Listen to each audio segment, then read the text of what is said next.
Well, over the past few days, we've been on a quick trip to Boston, Massachusetts, looking at some of the history connected to the American Revolution around here. And if you've been watching this channel for any amount of time, you know that one of the things that we really like to do is to visit cemeteries. These are places where we can, learn about history and connect with the past. Well, I couldn't come to Boston without visiting this place right here. This is the Granary Burying Ground, and it contains the final resting place of some of the most prominent historic figures in American history.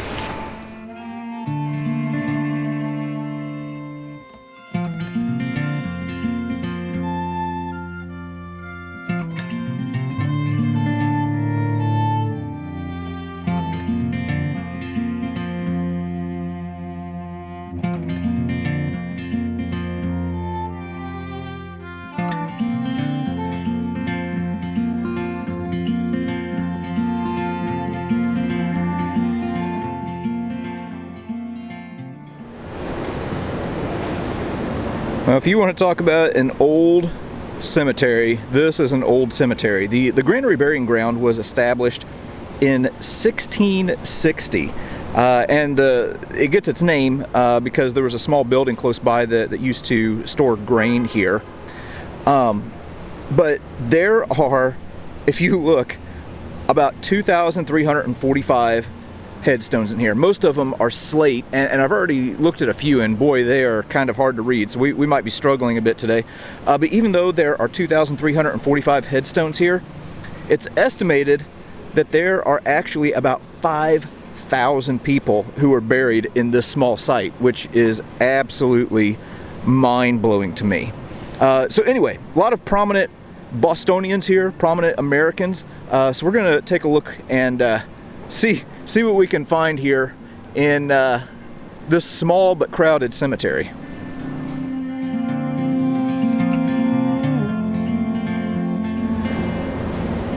A famous American whose name you might recognize was born right here in Boston, Benjamin Franklin.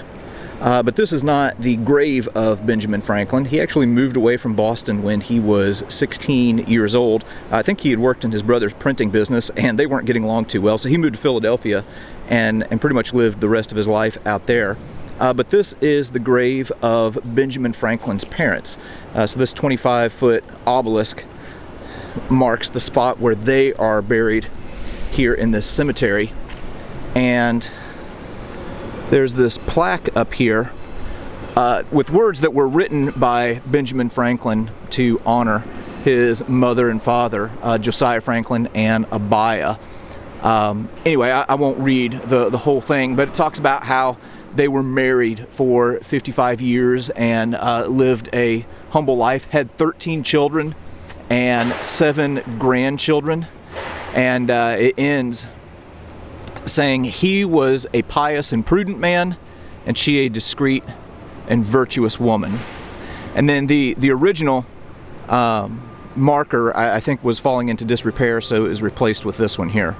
But yeah, there's the final resting place of Benjamin Franklin's parents. Well, here is the grave of the original troublemaker himself, Samuel Adams.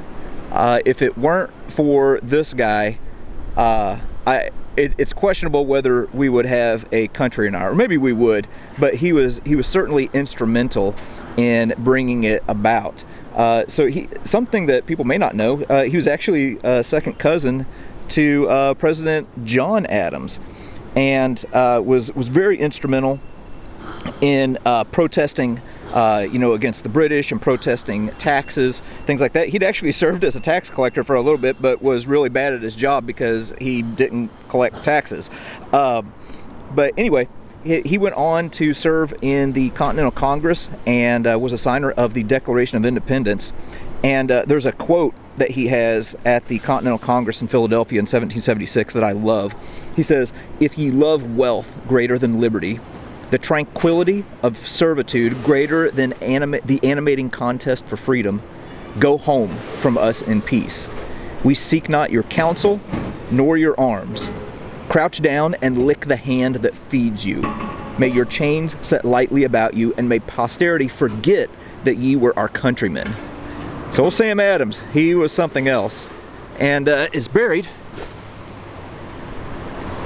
right here next to the victims of the Boston Massacre in the Granary Burying Ground.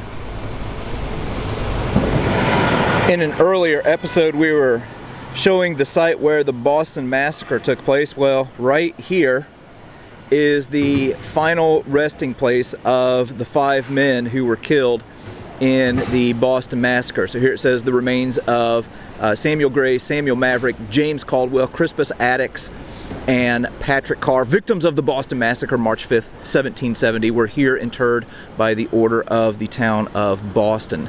So, of course, Crispus Attucks was an Afro-Indigenous man who was the first person who was killed in the Boston Massacre. And then Caldwell, I'm sorry, Maverick and Carr were mortally wounded and ended up dying of their wounds later.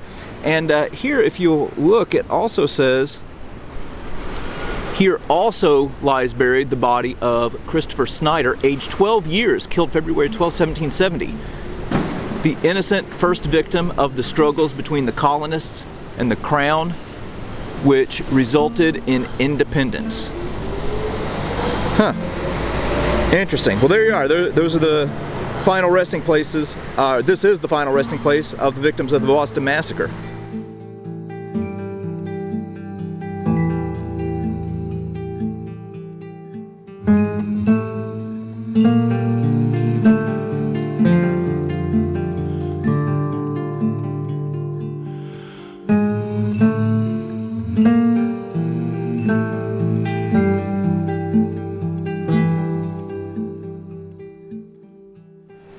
Here we have another famous patriot. This is the grave of Robert Treat Payne, who, as you can see, was one of the signers of the Declaration of Independence.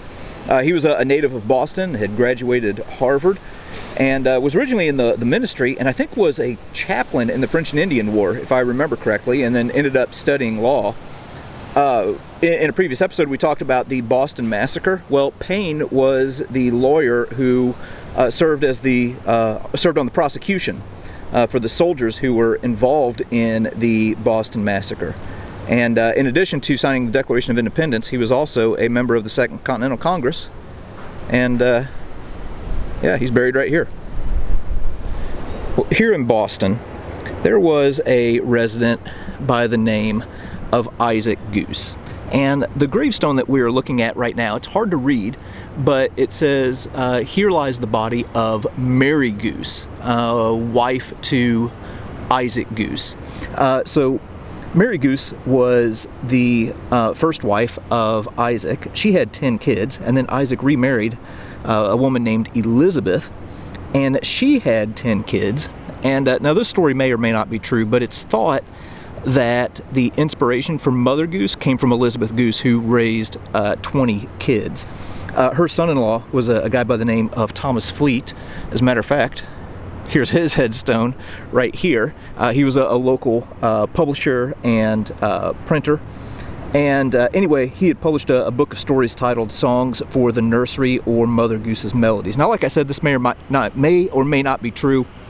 There was supposedly a Mother Goose character in England before Elizabeth's birth. But yeah, kind of an interesting story. Some of these headstones are so fascinating to me. So here we see one, and if you look at the date says 1666. So I think this is one of the oldest, I don't think it's the oldest, but it's one of the oldest headstones in this cemetery. And you have this winged death's head signifying the soul that is ascending to heaven. And if you look here in Latin, it says Tempus Edax Rerum, which means time, devourer of all things. And then if you look, there are some other etchings in here. There's a crossbones, an hourglass, signifying that our time is limited, and then 2 crossed shovels. Very fascinating. Well, here's the grave of another patriot here from Boston by the name of James Otis. So if we look at this marker here, it says, "Here lies buried James Otis, orator and patriot of the Revolution, famous for his argument against writs of assistance." So James Otis was a Harvard-educated lawyer, and the writs of assistance were something that the British had. It was like an open-ended search warrant where they could go through people's private property searching for illegal goods without like what we would consider just cause or judicial review today. But Otis ended up being very, very influential with his pamphlets and with his writings during the Revolution.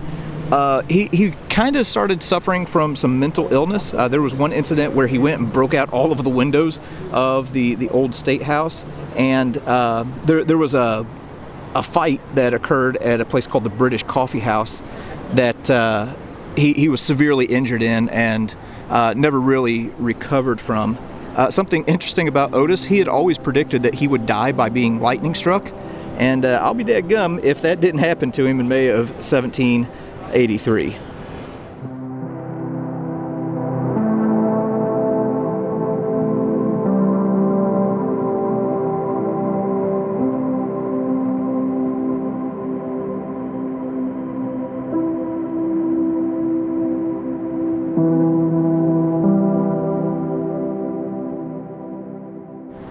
Here's the grave of John Hancock, first signer of the Declaration of Independence. He was a very successful businessman here in Boston. As a matter of fact, he was one of the richest Bostonians of his time. And he was into shipping, and he had a ship that he had called the Liberty that was involved in some smuggling, so the British just took it. And he ended up becoming very involved with the Sons of Liberty and was a close associate of Samuel Adams. And as president of the Second Continental Congress, he was the first to sign the Declaration of Independence. And he said that he was going to sign his name large enough to where King George could read it without using his reading glasses. He was also the first state governor of the state of Massachusetts.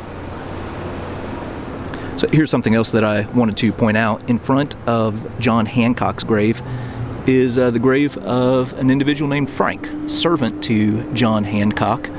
It says, lies interred here, who died 23rd of January, 1771.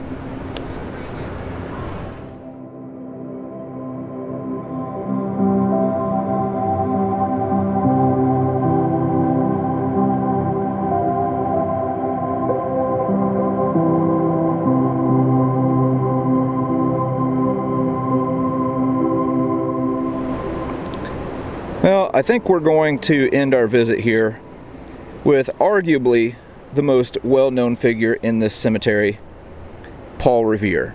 So Paul Revere was a silversmith here in Boston, and just in brief, you can look up more on Paul Revere if you don't know a whole lot about him. But Paul Revere was one of the leaders of the Sons of Liberty here in Boston, and if you've ever opened up a school textbook and looked up the Boston Massacre, you've probably seen Paul Revere's engraving. It was one of the most widely circulated and influential depictions of the Boston Massacre, even if it isn't, exactly accurate. Paul Revere was also a leading element in the organization of the Boston Tea Party. And after the Boston Tea Party, with just a few hours' sleep, it's Revere who carried the news of the Boston Tea Party to New York and Philadelphia. And then what he is probably most well known for is his midnight ride in April of 1775, when he went to warn the countryside of the British soldiers who were getting ready to march on Concord. And if you look down here, there's a smaller headstone that just simply says Revere's tomb. And then next to it you see the marker that says Boston Tea Party participant. Yeah. Pretty cool. Final resting place of one of the most famous Americans in all of American history, Paul Revere.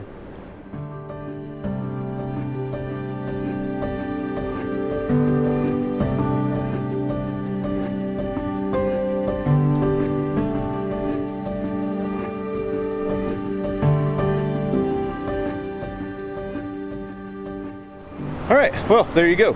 When it comes to historic American cemeteries, I don't know if it gets any more historic than this place right here. But that was just a little bit right here in Boston at the Granary Burying Ground.